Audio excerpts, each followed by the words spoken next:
Hello and अस्सलाम वालेकुम। आज की इस वीडियो में हम देखेंगे कि हम किस तरह बाय स्क्रिप्टिंग हमारी रोल एंड बोल गेम को आगे प्रोसीड करते हैं। पिछली वीडियो में हमने ये देखा था कि हम किस तरह इसकी मॉडलिंग कर रहे थे। हमने उस पर टेक्सचर्स अप्लाई किए, कुछ ग्राउंड बनाया। ग्राउंड के बाद हमने कुछ जो है वो हमारे पास एक प्लेयर बनाया और कुछ पिकअप्स बनाए कि जिसको हमारा प्लेयर जो है वो पिक करेगा।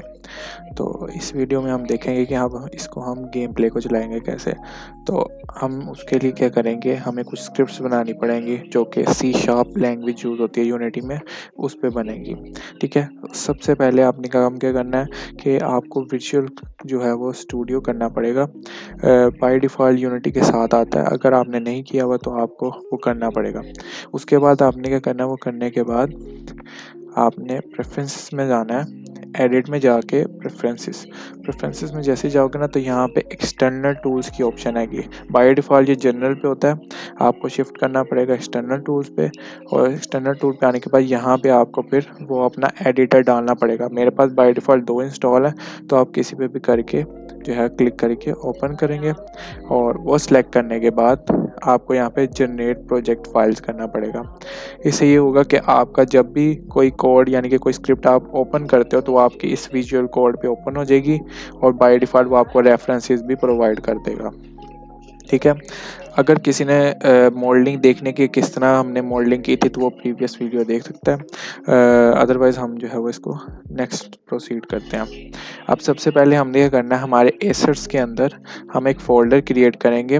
राइट क्लिक करके क्रिएट और फोल्डर, इसका नाम हम रख देते हैं हमारा स्क्रिप्ट्स। ठीक है, ये एक डेटा को ऑर्गेनाइज करने का तरीका है कि हम अलग से फोल्डर्स बना के उनके अंदर सेक्शन के अंदर चीज़ें रखते हैं। तो स्क्रिप्ट के फोल्डर के अंदर जाएंगे अब हम, और यहाँ पर राइट क्लिक करके एक स्क्रिप्ट क्रिएट करेंगे, सी शार्प स्क्रिप्ट। और सी शार्प स्क्रिप्ट क्रिएट करने के बाद हम वो जैसे ही हम उस पर क्लिक करेंगे ऑप्शन पे, तो साथ ही वो इस तरह के स्क्रिप्ट दे देगा। और यहाँ पे बाय डिफ़ॉल्ट नाम आ रहा है और वो बाय डिफ़ॉल्ट सिलेक्टेड नाम है। तो यानी कि जब तक हम इसको कोई न्यू नाम एंटर नहीं करते, इसको बैक स्पेस करना है, नाम सारा हट जाएगा और उसके बाद फिर आपने कोई नाम एंटर करना है। तो मैं क्या करता हूँ, यहाँ पे प्लेयर कंट्रोलर कर देता हूँ। ठीक है, इसमें जो है आप जो कहते हैं प्रेफर करते हैं हम कि आप इस तरह करो कि कैमल केस में नेम लिख लें आपने किसी स्क्रिप्ट के, किसी गेम ऑब्जेक्ट के, अगर वो 2 लेटर्स में है। ठीक है, 2 वर्ड्स में है।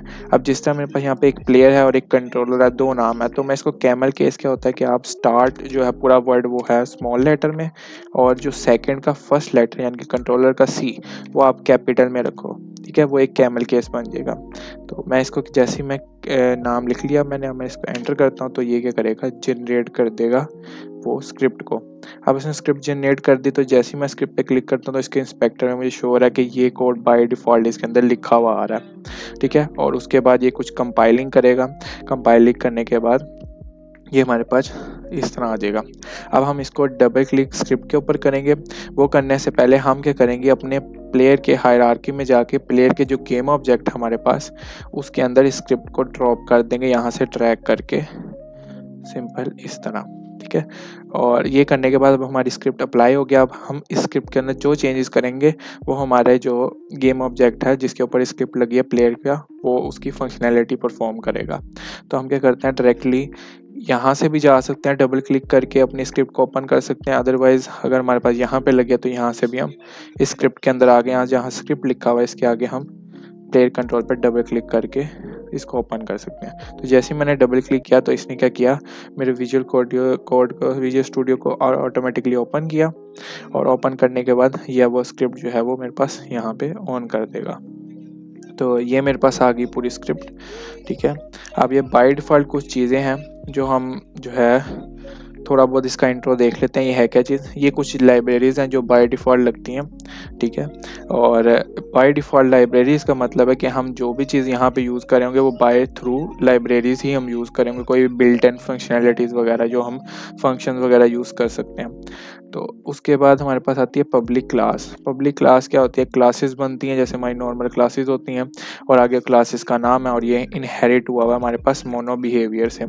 ठीक है, जो बिल्कुल बिगिनर है जिनको कोड कोडिंग का नहीं पता तो उनको इतनी ज़्यादा कोई समझने की अभी ज़रूरत नहीं है। वो आगे जाके जो है वो जो अगर वो कोई कोडिंग का सब्जेक्ट पढ़ रहे हैं, जैसे सी पढ़ रहे हैं, सी प्लस प्लस पढ़ रहे हैं, तो वो उनको आगे जाके खुद ब खुद आ जाएगी। लेकिन अभी जो है आप इसको सिर्फ गो थ्रू कर लो, ठीक है। अब नेक्स्ट हमारे पास इसमें 2 फंक्शन हैं, ठीक है। एक ये फंक्शन है हमारे पास स्टार्ट का, जो वन टाइम रन होगा, जैसे ही हमारी गेम प्ले होगी ये वन टाइम रन हो जाएगा। और नेक्स्ट हमारे पास अपडेट का फंक्शन है, जो रैपिडली एक लूप होता है, जो रैपिडली हमेशा हमारे पास क्या करता है, वो लूप में चलता रहता है बस, ठीक है। तो अब हम इसके अंदर सबसे पहले कुछ कोड करते हैं। हम प्लेयर को सबसे पहले हम मूवमेंट देते हैं, ठीक है। और मूवमेंट हम चाह रहे हैं कि हमारी कीज़ के थ्रू आए। जब हम एरो की अप प्रेस करें तो मूवमेंट जो है मेरे प्लेयर आगे जाए, एरो की बैक करें तो मेरा प्लेयर जो है बैक जाए। इस तरह ही लेफ़्ट और राइट के लिए हम रोटेशन यूज़ करेंगे। तो उसके लिए हमने क्या करना है, सबसे पहले पब्लिक का वेरिएबल यूज़ करेंगे, ठीक है। पब्लिक हम यूज़ करेंगे ताकि हमारे इंस्पेक्टर में भी वो वेरिएबल शो हो जाए हमारे पास। अगर हम यहाँ पे प्राइवेट यूज़ करते हैं तो वो शो नहीं होगा, ठीक है। तो अब हम पब्लिक फ्लोट, ठीक है, ये इंटीजर टाइप्स हैं, जैसे हम नॉर्मल इंटीजर यूज़ करते हैं, फ्लोट यूज़ करते हैं, वेरिएबल ये 0.00 में वैल्यूज़ लेगा, ठीक है, इस तरह करके। और आगे हम हॉरिजॉन्टल इनपुट, वर्टिकल इनपुट और साथ में प्लेयर की स्पीड ले लेता हूँ। 3 वेरिएबल्स अभी हमने बनाए हैं। आप इसको अलग अलग करके भी लिख सकते हो, अलग से पब्लिक फ्लोट करके वर्टिकल का अलग नाम लिख लो, लेकिन ये एक साथ लिख लोगे तो आपका जो है लाइन ऑफ कोड बच जाएगा। अब नेक्स्ट हमें क्या करना है, हॉरिजॉन्टल इनपुट लेनी है। अब हमने यूनिटी को बताना कि जब भी हमारी की प्रेस हो तो वो क्या करे, ये रीड करे, ठीक है, हमारी की को रीड करे कि कब प्रेस हो रही है। और रीड करने के बाद उस डाटे को, जो भी डाटा हमारे पास इसमें जो डाटा ट्रांसफ़र होता है वो हमारे पास होता है -1 to 0 और 1, यानी कि बाय डिफ़ॉल्ट अगर हमारे पास कोई नहीं चल रहा, हमारी की प्रेस नहीं हुई हुई, तो वो 0 स्टेट में रहेगा, ठीक है। अगर हमारी की प्रेस हो जाती है, यानी कि अपर वाली प्रेस होती है, हमारी की जो है अप वो प्रेस होती है, तो वो पॉजिटिव की तरफ चला जाएगा, यानी कि 1 तक। और अगर हमारी डाउन वाली की प्रेस होती है तो वो -1 तक चला जाएगा, ठीक है। और अब हम इसको कोड की तरह देखते हैं कि कोड में क्या कैसे करना है। तो हम सबसे पहले अपना वेरिएबल नेम लिखेंगे, जो भी हॉरिजॉन्टल इनपुट लिखा था उसको इक्वल कर देंगे इनपुट डॉट गेट एक्सेस। अब इनपुट एक क्लास है और उसने क्या कर दिया, एक्सेस ले लिया, एक फंक्शन कॉल किया और फंक्शन में आगे हमने यहाँ पे लिखेंगे अब हम उसका कि कौन सा इसने जो है लेनी है इनपुट, ठीक है। हॉरिजॉन्टल के अंदर हमने एक हॉरिजॉन्टल इनपुट दे दी उसकी, ठीक है। अब हमने ये किस तरह किया कि हमने एक वेरिएबल बनाया हॉरिजॉन्टल इनपुट का, उसके अंदर इनपुट डॉट गेट एक्सेस कर दिया हमने सिंपल, ठीक है। यूनिटी क्या करेगा, इस फंक्शन को यूज़ करते हुए इसके इनपुट मैनेजर जो इसकी बाय डिफ़ॉल्ट पड़ी होती है बिल्ट इन, वहाँ पे जाएगा, वहाँ से हॉरिजॉन्टल का जो है वो टेक्स्ट इनपुट सिस्टम उठाएगा और इसके अंदर हमारे पास रख देगा कि जब भी हमारी हॉरिजॉन्टल इनपुट में कोई हमारा अप या लेफ़्ट या राइट हॉरिजॉन्टल है तो लेफ़्ट और राइट आएगा, लेफ़्ट राइट प्रेस होता है तो वो क्या करेगा, हॉरिजॉन्टल इनपुट चला देगा। अब हम इस तरह वर्टिकल करते हैं और इसको भी हम इनपुट डॉट गेट एक्सेस करके वर्टिकल कर देते हैं। अब हमने इसको वर्टिकल भी कर दिया, ठीक है। अब दोनों इनपुट्स हमारे पास आ गई। अब जब हम अपर की प्रेस करेंगे तो वो क्या करेगा, हमारे पास वर्टिकल इनपुट लेगा पॉजिटिव में और नेगेटिव में। अब हम इसको सेव करते हैं और यूनिटी पे चलते हैं। अब जैसे ही मैं यूनिटी में आया हूँ तो उसने क्या किया, हमारे पास 2 चीज़ें दे दी यहाँ पे स्क्रिप्ट के अंदर ही, जहाँ पे मेरी प्लेयर पे स्क्रिप्ट लगी हुई थी। यहाँ पे उसने हॉरिजॉन्टल इनपुट दे दिया, वर्टिकल जो हमारे 3 वेरिएबल बने थे पब्लिक पे, और प्लेयर स्पीड। अब मैं अगर इसको रन करके टेस्ट करता हूँ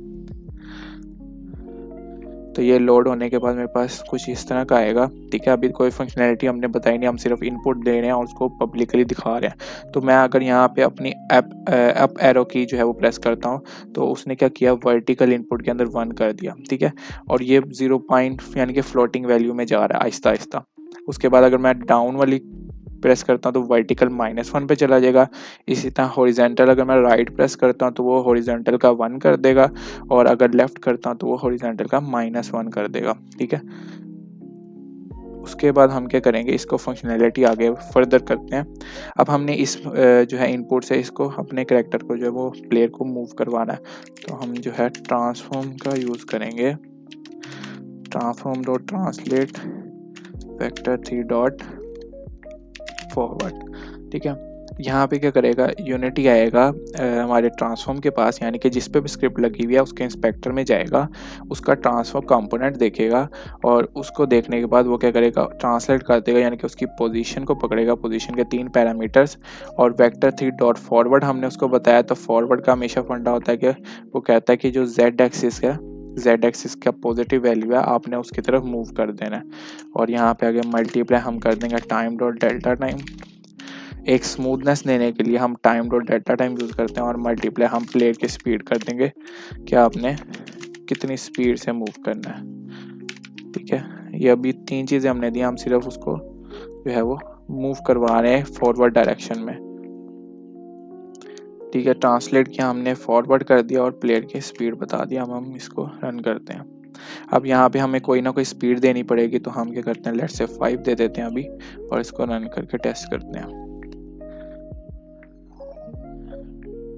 ठीक है, अब वो देखो मेरा जो प्लेयर है वो जाता ही जा रहा है, यानी कि फॉरवर्ड डायरेक्शन जो जेड एक्सिस है उसकी पॉजिटिव साइड पे जहाँ पे एरो है वो वहीं पे ही जा ही जा रहा है। ठीक है, गो थ्रू जा ही जा रहा है। अब हमने इसकी फंक्शनैलिटी जो करनी थी कि जब मेरी की प्रेस हो रही है वर्टिकल वाली, आगे वाली, ठीक है, तब ये क्या करे, वर्टिकली यानी कि मूव करे आगे को। तो मैं यहाँ पे क्या करूँगा, जो मेरी वर्टिकल इनपुट वाली वेरिएबल थी मैं उसको भी साथ मल्टीप्लाई कर दूंगा। ठीक है, और हम इसको रन करके टेस्ट करते हैं। अब ये अभी सिर्फ टॉप जो है मैं आपको चीज़ें बता रहा हूँ, इसमें काफ़ी इनसाइड में डीप नहीं जा रहा, इसे एक बेसिक व्यू आपको दे रहा हूँ। ठीक है, नेक्स्ट जो अगर हम कोई प्रोजेक्ट बनाते हैं तो उसके अंदर फिर हम बेसिक से जो है एडवांस देखेंगे। अब यहाँ पे आ गया, वो खुद ब खुद ही नहीं गया। ठीक है, वो अभी वेट कर रहा है कि मेरा जो है प्लेयर को कोई इनपुट दे कीबोर्ड से। तो मैं क्या करता हूँ, अप जो है वो देता हूँ, जैसे मैंने अप दी तो वो आगे मूव करने लग गया, जैसे ही मैं जो है एरो की डाउन दे रहा हूँ तो वो बैक आ रहा है। ठीक है, ये आगे प्लेयर इनपुट की। अब हम क्या करेंगे, प्लेयर इनपुट से हमने ले ली, अब हमने इसको रोटेट भी तो करना है कि रोटेशन हो और फिर वो मूव करे, रोटेशन हो फिर वो मूव करे। ठीक है, लेफ्ट राइट भी तो जाना है उसने, सीधा और आगे और पीछे नहीं सिर्फ जाना।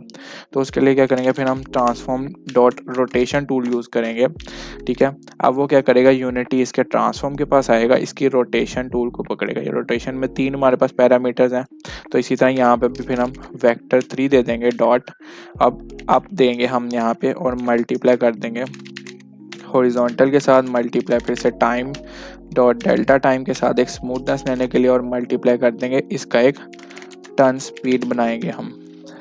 ठीक है, टर्न स्पीड का वेरिएबल मैंने डिफाइन नहीं किया हुआ, तो मैं ऊपर जहाँ पे मैंने ये प्लेयर भी दिया हुआ है इसी कोई कोमा लगा के आगे टर्न स्पीड का वेरिएबल दे देता हूँ। ठीक है, अब ये चल कैसे रहा है कि हमारे पास उसने यूनिटी ने आया, ट्रांसफॉर्म के कंपोनेंट के पास उसकी रोटेशन के 3 पैरामीटर्स उसने पकड़े, और उसके बाद वेक्टर 3 डॉट अप किया उसने।